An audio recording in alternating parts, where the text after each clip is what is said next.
Hi there, my name is Leif Gregerson, and I would like to welcome you to my writing course for new writers, which, I don't know, I think I should be able to cover it in about 4 sessions. This one's going to be about 10 minutes long, and you might want to take some notes.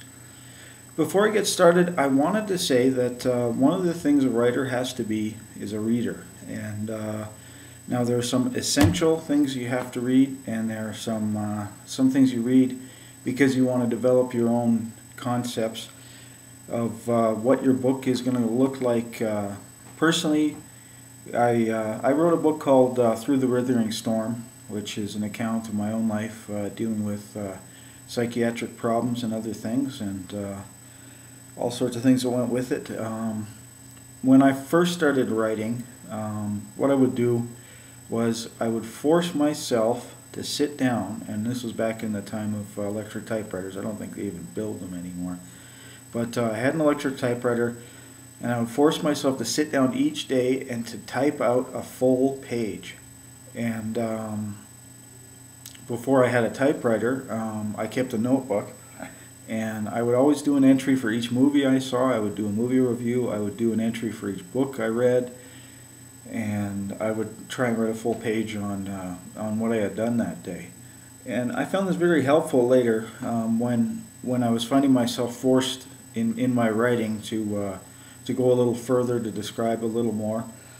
Yeah, before we get started, I wanted to talk about a couple of books. This book here is called Strunk and White, The Elements of Style. I found this particular copy at a book sale, and I grabbed it because this is perhaps one of the most important things you're gonna need in your writing life. I'll hold that up so you can maybe little 3D effect there. You're gonna want to write that down. You want to get this book. It's a short book. It's let's see here. It's not even 100 pages long, but you read in it a great deal of things that will really benefit your style. And one problem that a lot of writers come into when they're first starting out is they sort of believe that, oh well, I'll just write haphazardly, and when I sell the book for $1 million, it will they'll edit it for me and they'll take all those problems out, or I'll just do it. That's my style, is to do everything wrong. And the fact is, that is simply not professional. And if you ever want to make any money or go anywhere as a writer, you have to consistently be professional and show that you are professional. And this book will really help you because it talks about where to put the apostrophe and when you're showing ownership, or which adverbs and participles and all that stuff. I highly recommend you read it before you get started too heavily. And there's a couple other books I have. This is one that got me started. Now this, of course, is the 1984 edition. I'm pretty sure they have it up to 2011. I always try to get the newest one out of the library and read them. What it is, you have well, about the first what do we got? Well, about the first 2/3 of the book is writers talking about writing, and then the last third of the book is places you can send your writing once you've completed it.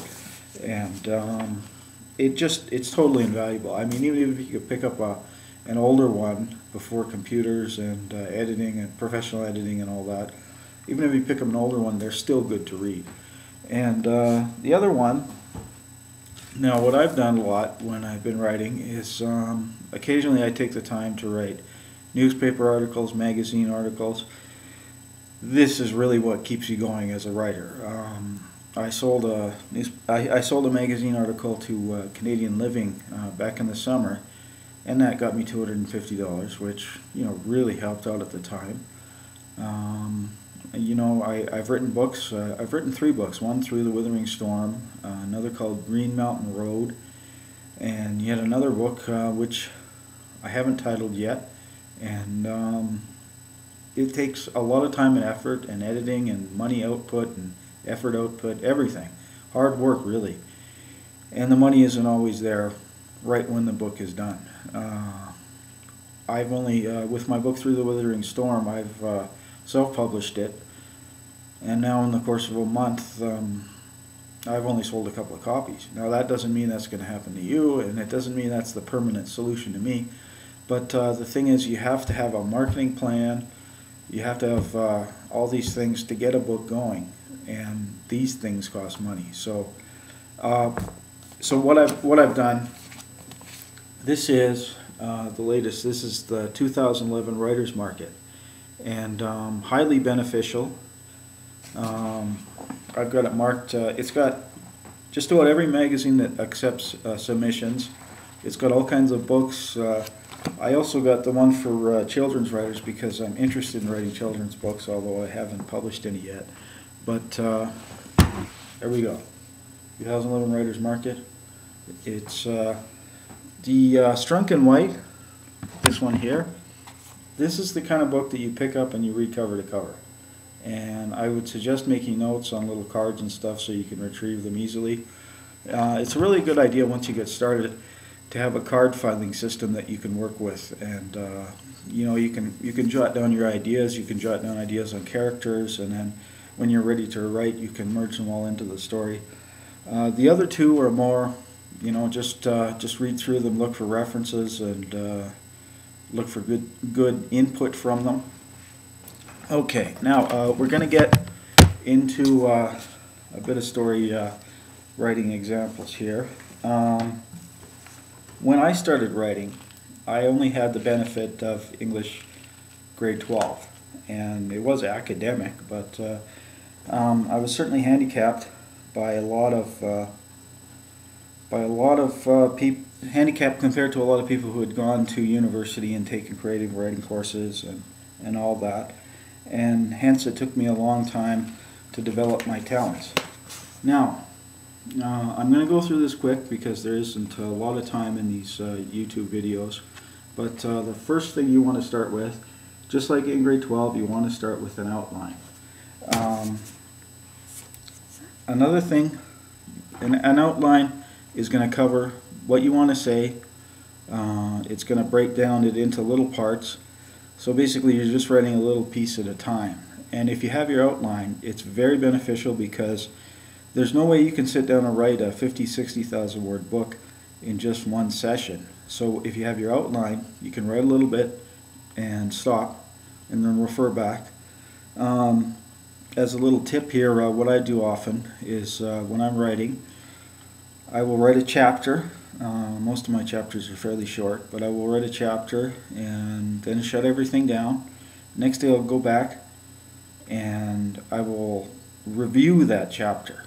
And not only does that help me to get a clear mind to look at the chapter I've just written the day before, but it also gets me into the state of mind to write more that next day. And of course, the outline is very beneficial. Another thing you're going to want to have is, let me just write this out here.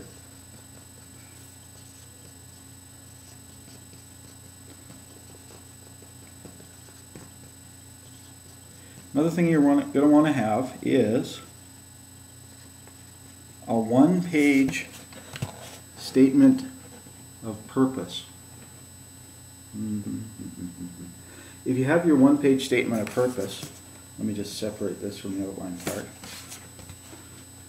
When you have a one-page statement of purpose, then you know why you're writing this book.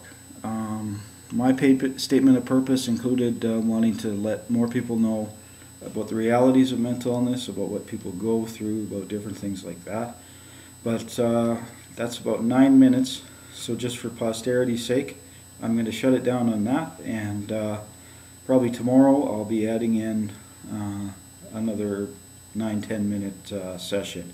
And so that's about it. Let me just quickly review here. You're going to want to get Strunk and White, Elements of Style. That one is very cheap. You're going to want to get the 2011 or maybe wait and get the 2012 Writers Market.